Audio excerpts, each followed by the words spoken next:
Hi there, I'm Sarah Thompson, a 28-year-old doctoral candidate in biochemistry at Westfield University. Right now, I'm burning the midnight oil in my tiny apartment, surrounded by stacks of research papers and empty coffee cups. My laptop screen glows with the latest version of my thesis, the culmination of years of blood, sweat, and tears. Growing up in a blue-collar family, I never imagined I'd be here, on the verge of earning my PhD. But here I am. My phone buzzes, breaking my focus. It's my sister, Emma. "Hey sis, how's the genius doing?" she asks. I roll my eyes. "Hey Em, just drowning in work as usual." "What's up?" "Oh, just checking in. Tom and I were wondering if you're coming to dinner this Sunday." Sunday dinners with Emma and her husband Tom. They got married 2 years ago, and let's just say family gatherings have been interesting since then. "I don't know, Em. My defense is coming up, and I've got to." "Come on, Sarah. You can't work all the time. Besides, Tom's been asking about your research. He finds it fascinating." I bite my lip, torn between family obligations and my work. All right, I'll be there." After hanging up, I turn back to my laptop, trying to regain my concentration. But my mind keeps wandering to the upcoming defense. Years of hard work, sleepless nights, and sacrifices, all coming down to one presentation. The pressure is overwhelming.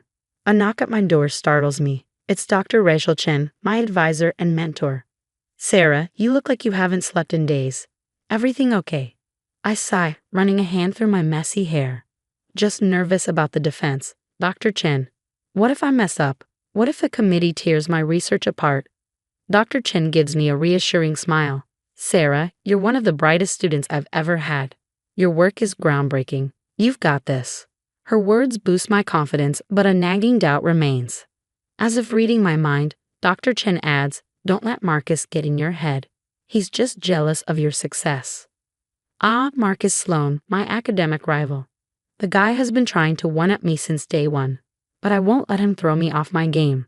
"Thanks, Dr. Chen. I appreciate your support." As she leaves, I turn back to my work with renewed determination.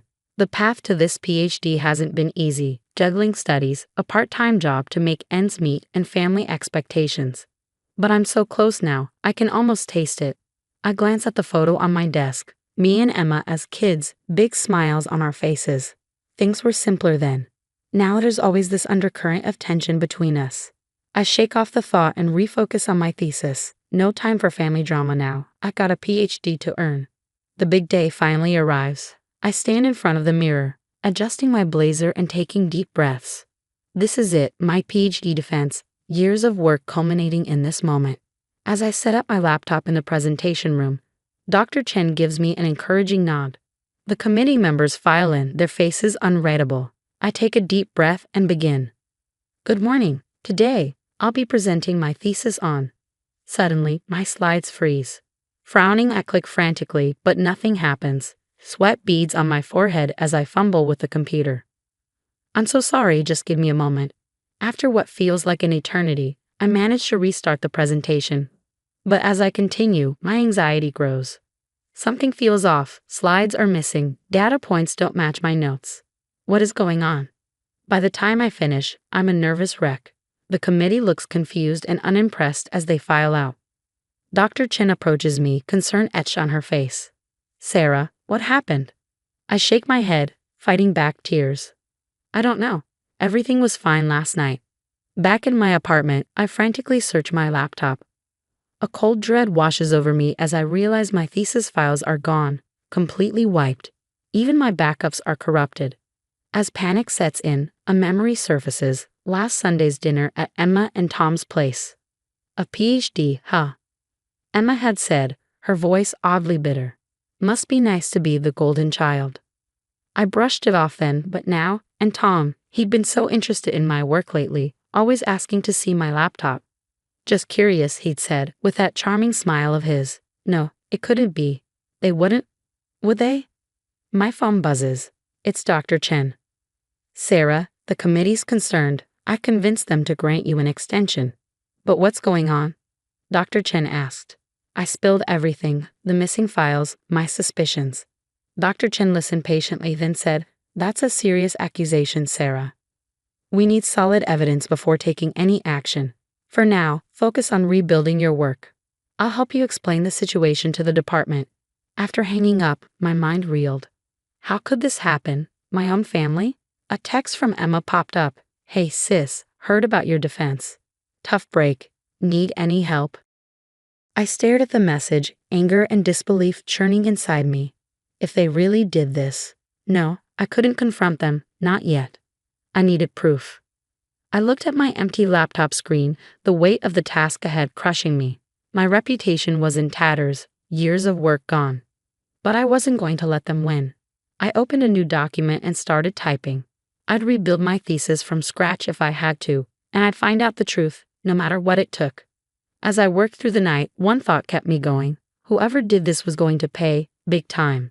I knew I couldn't handle this alone, so I called my friend Alex, a computer whiz I met during undergrad.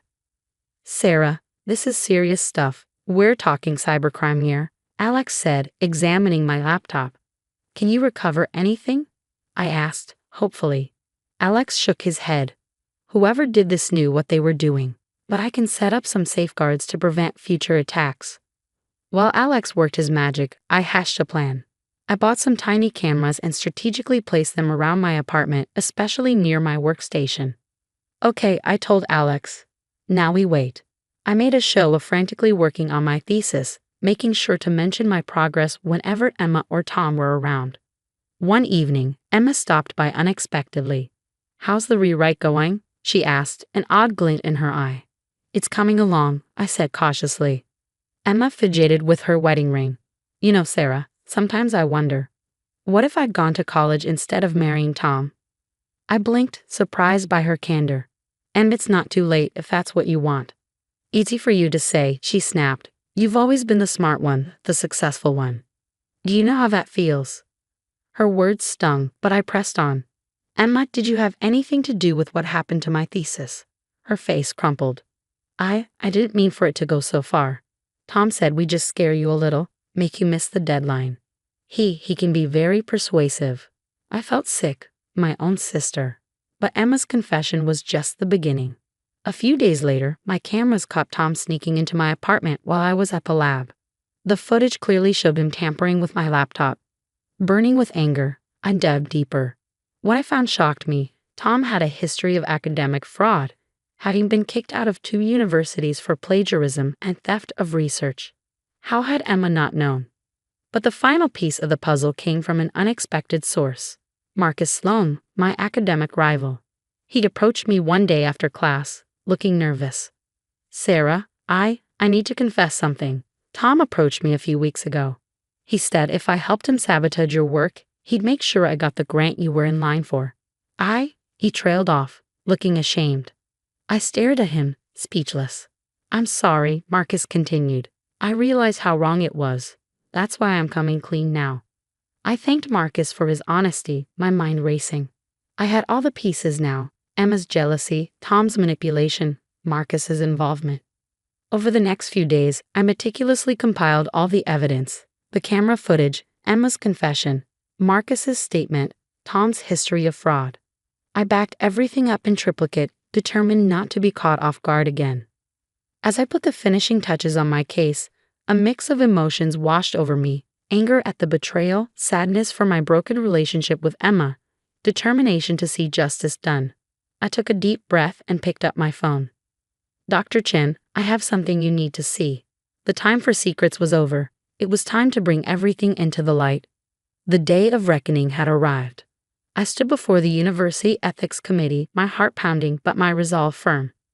Dr. Chen gave me an encouraging nod as I began my presentation. Distinguished committee members, what I'm about to show you goes beyond academic misconduct. It's a deliberate act of sabotage and fraud. I laid out the evidence methodically, the camera footage, Emma's confession, Marcus's statement, and Tom's history of academic dishonesty.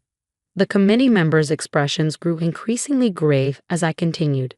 This wasn't just an attack on my work, but on the integrity of our institution, I concluded. The room erupted in murmurs. The committee chair cleared his throat. Miss Thompson, these are serious allegations. We'll need to involve the authorities. Within hours, campus police arrived. I watched, a mix of satisfaction and sadness washing over me, as they led Tom away in handcuffs. The charges: theft of intellectual property and computer fraud. Emma showed up at my apartment that evening, her eyes red and puffy. Sarah, I don't know what to say. I never thought Tom would go this far. I couldn't bring myself to comfort her. You knew enough, Emma. You were willing to destroy my career because of your own insecurities. She broke down sobbing. But I held firm. Years of resentment and betrayal had created a chasm between us that I wasn't sure could ever be bridged. The next day, I received word that Marcus had been expelled from the PhD program for his role in the sabotage. His confession had saved him from legal consequences, but his academic career was over.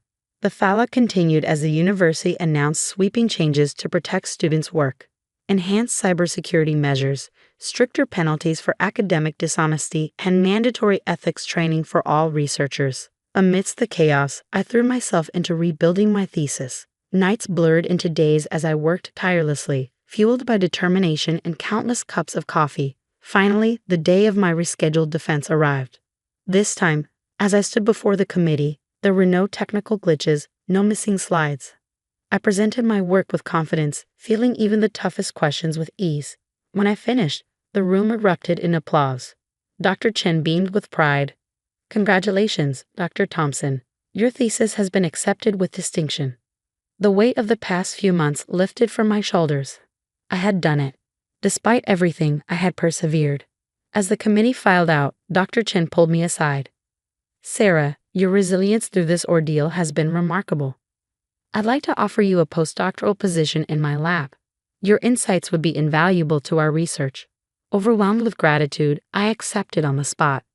The day of the graduation ceremony arrived. As I donned my cap and gown, I couldn't help but reflect on the tumultuous journey that had brought me here. I spotted Emma in the audience, her expression a mixture of pride and regret. She approached me after the ceremony, tears in her eyes. Sarah, I'm so proud of you, and I'm so sorry for everything. Can we please try to mend things? I looked at my sister, feeling a pang of sadness for the relationship we once had. But too much had happened. Trust, once broken, is not easily repaired. I'm sorry, Emma. I need time, a lot of time. I can't just forget what happened. She nodded, understanding but clearly heartbroken. As she walked away, I felt a chapter of my life closing. Dr. Chen approached, breaking me from my thoughts. Ready to celebrate, Dr. Thompson. I smiled, pushing aside the lingering sadness. Absolutely. As we headed to the reception, I felt a sense of triumph. I had faced betrayal, sabotage, and seemingly insurmountable odds, but I had emerged stronger, wiser, and with my goals achieved. This wasn't just a graduation. It was a victory over those who tried to hold me back, over the obstacles thrown in my path, and over my own self-doubts. As I raised a glass with my colleagues, celebrating our achievements, I knew this was just the beginning. Whatever challenges the future held, I was ready to face them head-on. After all, I was Dr. Sarah Thompson now, and nothing could take that away from me.